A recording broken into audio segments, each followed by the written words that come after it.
அஸ்ஸலாமு அலைக்கும். வணக்கம் பிள்ளைகள். நாம் இன்றைக்கு பார்க்குற ஒரு முக்கியமான விஷயம்தான் அதாவது சமன்பாடுகள். இந்த சமன்பாடுகள் தரம் 7ஆம் ஆண்டு தொடக்கம் உங்களுக்கு உயர்கல்வி வரையாக அது தொடரப்போட ஒரு விஷயம். ஆனால் அதில் வகைகள் தான் மாறப்போகுது பிள்ளைகள். இப்போ இங்கே நாங்கள் பார்க்குற ஒரு சமன்பாடு ஒரு எளிய சமன்பாடு.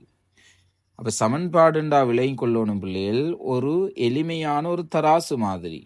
ஓகே, இப்போ தராசுல இடது பக்கமும் வலது பக்கமும் ஒரே சமமான ஒரு பொருளை நாங்கள் போடுற நேரம்தான் அந்த தராசு கிடையாக சமனாக இருக்க போகுது.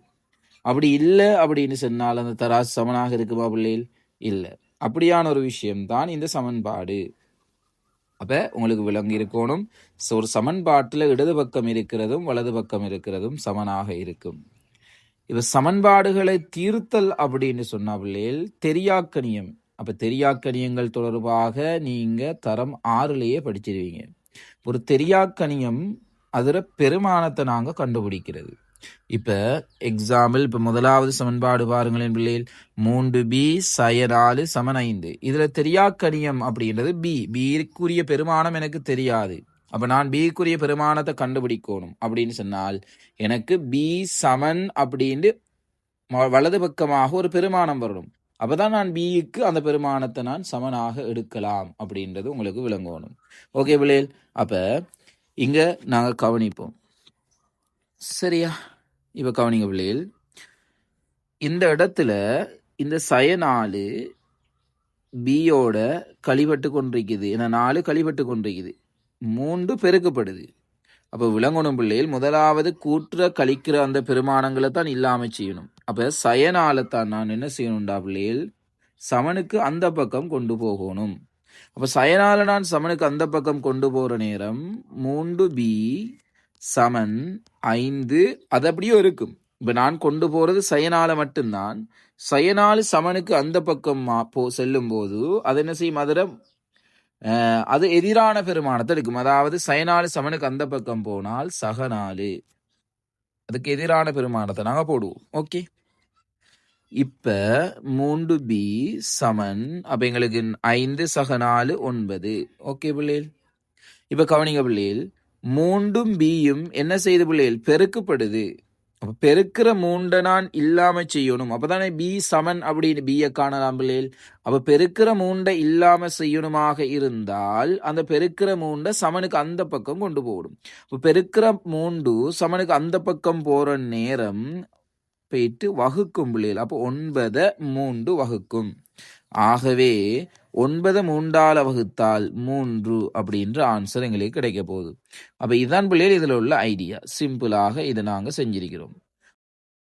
அடுத்த கேள்வி, இப்போ பாருங்க பிள்ளைகள், அடுத்ததுல எக்ஸை கண்டுபிடிக்கணும். இப்போ எக்ஸ் பாருங்க பிள்ளைகள் ஒரு பிராக்கெட்டுக்குள்ள இருக்குது.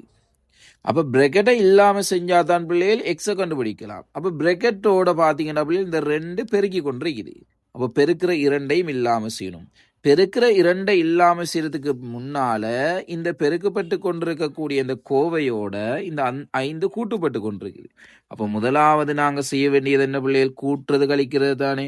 அப்போ இந்த கூட்டுப்படுற அந்த 5 சமனுக்கு அந்த பக்கம் நான் கொண்டு போகணும். ஓகே, அப்போ கூற்று 5 சமனுக்கு அந்த பக்கம் கொண்டு போனால் 2 எக்ஸய 1 சமன் 7 சக 5 சமனுக்கு அந்த பக்கம் போனால் சய 5 அப்படின்னு வந்துடும். ஓகே, அப்போ 2 எக்ஸய 1 சமன் 7ல் 5 போனால் 2. இப்போ கவனிங்க பிள்ளைகள், பிராக்கெட்டை நான் இல்லாமல் செஞ்சால் தான் எக்ஸை கண்டுபிடிக்கலாம். இப்போ பிராக்கெட்டோட அந்த 2 என்ன செய்யுது பிள்ளைகள், பெருக்குது. இப்போ பெருக்கிற 2ஐ இல்லாமல் செய்யணும். பெருக்கிற 2ஐ நான் சமனுக்கு அந்த பக்கம் கொண்டு போனால் என்ன செய்யும் பிள்ளைகள், வகுக்கும். அப்போ ஆல்ரெடி ஒரு 2 இருக்குது, அந்த 2ஐ இந்த 2 வகுக்கும். ஆகவே எக்ஸய 1 சமன் 2 2ஆல் வகுத்தால் 1. இப்போ கவனிங்க பிள்ளைகள், அடுத்த ஸ்டெப் சிம்பிளான ஸ்டெப். இப்போ எக்ஸை நான் கண்டுபிடிக்கணுமாக இருந்தால் 1 எக்ஸோட கழிப்படுது. அப்போ சய 1 நான் சமனுக்கு அந்த பக்கம் கொண்டு போனால் சக 1 அப்படின்னு எழுதலாம்.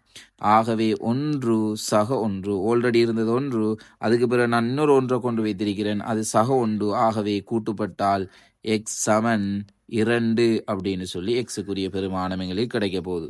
ஓகே, இது சிம்பிளா உங்களுக்கு விளங்கியிருக்கும். சரியா பிள்ளைகள்? அப்ப இப்படி இந்த ஐடியாவோட தான் நாங்க இந்த கேள்விகளை செய்ய போறோம். அப்ப இதே மாதிரியான தொடர்ச்சியான கேள்விகளை நீங்க பார்க்கணுமாக இருந்தால் எங்களோட சேனலை நீங்க ஃபாலோ பண்ணி வச்சுக்கோங்க. இந்த கேள்விக்குரிய ஆன்சரை உங்களால ட்ரை பண்ணி அதுக்குரிய ஆன்சரை உங்களுக்கு போட இயலும் அப்படின்னால் இந்த டீயுக்குரிய பெருமானத்தை நீங்க ட்ரை பண்ணிட்டு எனக்கு கமெண்ட்ல போடுங்க பிள்ளைகள். அடுத்தது பிள்ளைகள் என்ற நம்பர் கொடுக்கப்பட்டிருக்கும். இதை நீங்க செஞ்சு பார்த்துருக்கீங்க, உங்களுக்கு டவுட்டா இருக்குது, செய்யப்படுது இல்லை அப்படின்னு சொன்னால், உங்களுக்கு அதை கிளியர் பண்ணணும் அப்படின்னு சொன்னாலும் இந்த வாட்ஸ்அப் நம்பருக்கு நீங்க தொடர்பு கொண்டு அதுக்கு தொடர்பான விளக்கங்களை பெற்றுக்கொள்ளலாம். ஓகே பிள்ளைகள், அடுத்தது நாங்கள் தொடர்ச்சியாக ஆன்லைன் மூலமாக தரம் 10 தரம் 11 மாணவர்களுக்கு வகுப்புகள் எடுத்துக்கொண்டிருக்கிறோம். அந்த வகுப்புகளை நீங்களும் ஜாயின் பண்ண விரும்பினால் நீங்களும் ஜாயின் பண்ணி கொள்ளலாம். நானும் முசர்ரிஃப் சேரும் 2 பேர் சேர்ந்து இந்த பாடங்களை கொண்டு வைத்து கொண்டிருக்கிறோம். அப்ப 2 பேர் விளக்கங்கள் நீங்க 2 பேர் டீம் டவுட்ஸ் கேட்டுக்கொள்ளலாம். அப்ப நீங்க இதை தொடர்ச்சியாக கொண்டு போகலாம் பிள்ளைகள்.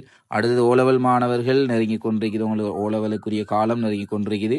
அப்ப நீங்க அந்த ஓலெவலுக்கும் தயாராகிறதுக்கு நாங்க அதிகமான பேப்பர்களை உங்களுக்கு செஞ்சு விடுவோம். அப்ப ஜாயின் பண்ண விரும்பக்கூடிய மாணவர்கள் கட்டாயம் ஜாயின் பண்ணுங்க. அடுத்தது உங்களோட ஃபேமிலியில யாரும் ஓலெவல் செஞ்சு கொண்டிருக்கிறாங்க, ஓலெவல்ல வீக்கா இருக்கிறாங்க அப்படின்ற மாணவர்கள் கட்டாயம் அந்த மாணவர்களுக்கு இந்த வீடியோ ஷேர் பண்ணுங்க. அவங்களும் என்ன செய்வாங்க, எங்களோட ஜாயின் பண்ணி அவங்களும் பிரயோசனம் அடைஞ்சு கொள்வாங்க. ஓகே பிள்ளைகள், நாங்கள் அடுத்த ஒரு வீடியோவில் சந்திப்போம்.